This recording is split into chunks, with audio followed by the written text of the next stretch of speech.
Alright, y'all. Usually I do not like rechargeable vacuum cleaners. Most of the time they don't hold the power, and they're not very good at cleaning up messes. So I've got this new one, and I'm actually really liking it. It holds a charge for about 2 hours.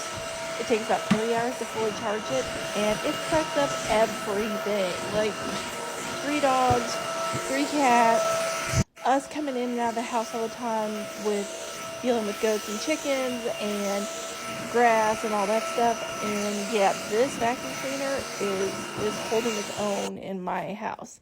It comes with some great little attachments.